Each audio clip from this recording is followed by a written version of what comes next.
Ano ba yung ano mo? Ano ba yung trabaho mo bilang isang maintenance? Ano yung pinaka N-sex. sex? Ano sabi mo?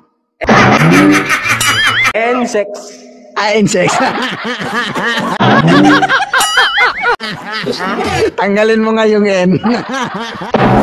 Emotional, damn it!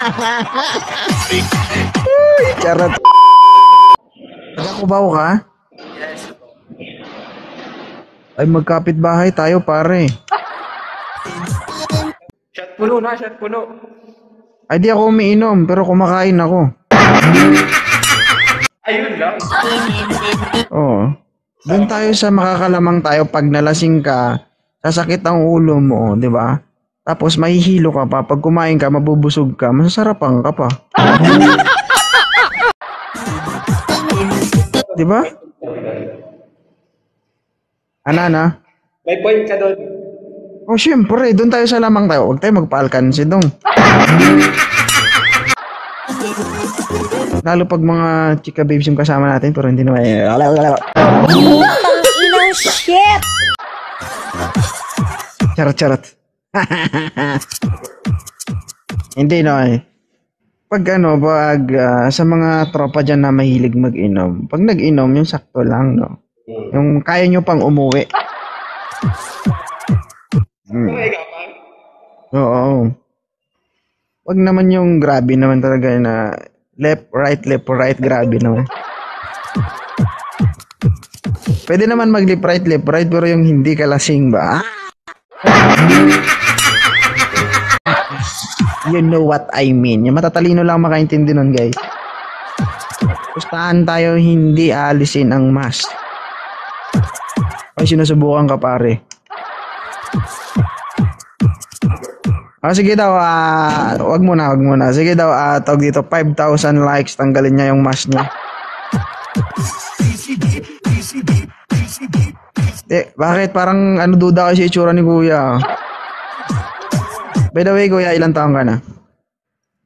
Ako po? Oo. 30. At 30 ka na. Grabe guys, mas bata pa sa akin. 30 na rin ako, Kuya, pero parang tatay mo na ako ba? 30 ka na, totoo. Hindi po. Joke lang yun. Ilang taon ka na? 26. 26. Oh. Pala, sabi ko po, gay ka ngayon. 30 din ako, pero parang tatay mo na ako. Oh.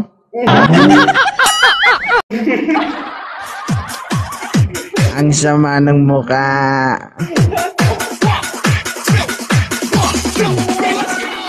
Ay, no. May girlfriend ba si Kuya? Wala. Ay, wala po. Single. Wala daw, Sinong naniniwala? Ay, wala ba? So, pero you find someone to make you happy, wala naman. Wala po. Hindi ka nagtatry na maghanap ng iba? Tinatry din, pero wala talaga. Walang... Ay. Oh, guys, anong trabaho ni Kuya? Maintenance sa building. Guys, pag may karelasyon to, siguradong stable kasi magaling mag-maintenance to. Shit! Diba? Hindi lang siya relasyon ka siguro magaling. Hindi lang siguro magaling ka mag-alaga ng relasyon, no? Pati siguro sa kaya mo ring i-maintain na.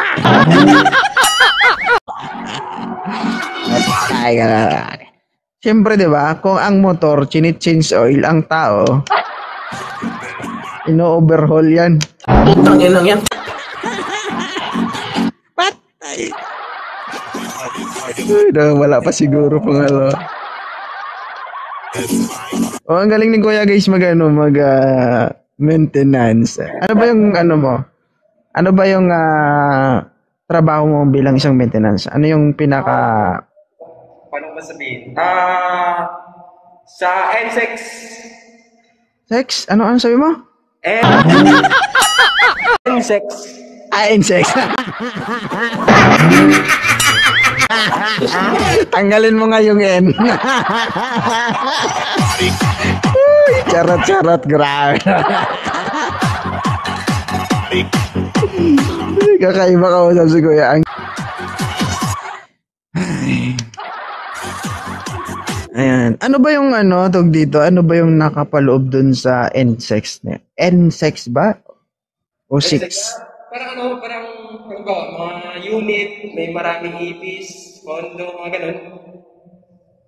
Ah, okay. Kumbaga kayong yung taga maintenance ng isang building. Ah, okay. Tingnan nyo yun guys Building guys, ang laki kayang alagaan. Babae pa kaya na ang liit ng katawan na. Naka.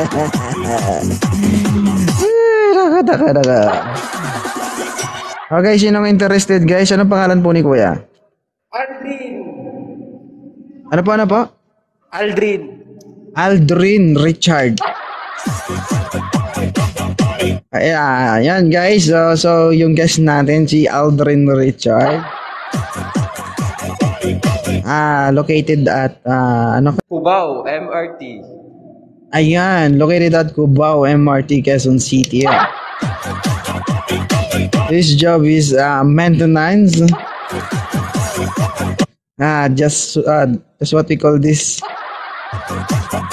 NSEX. Putang ina yan. Patay ka diya. Okay, interested guys na 26 years old si Kuya. Sige pa, hanapan natin ng partner si Kuya. Guys, pagka nagkaroon ng girlfriend si Kuya, wala kayong bayad sa hotel kasi sila mismo ang nagmemenda. Inang shit! Charot, may discount. Hi Lenny, 1, 2, 3, 4, 5, 6, 7, 8, good afternoon. Ano guys, interested, no? Located at Cubao lang guys, Dali guys, para mag-invest na kayo guys kasi malapit na po yung January or February 14. Diba? Para hindi naman na magiging mapapasa na all si Kuya pag may pumapasok sa hotel. Para pag may pumasok, masasabi niya sarili niya, bakit kayo lang? Mamaya kami din. Charot.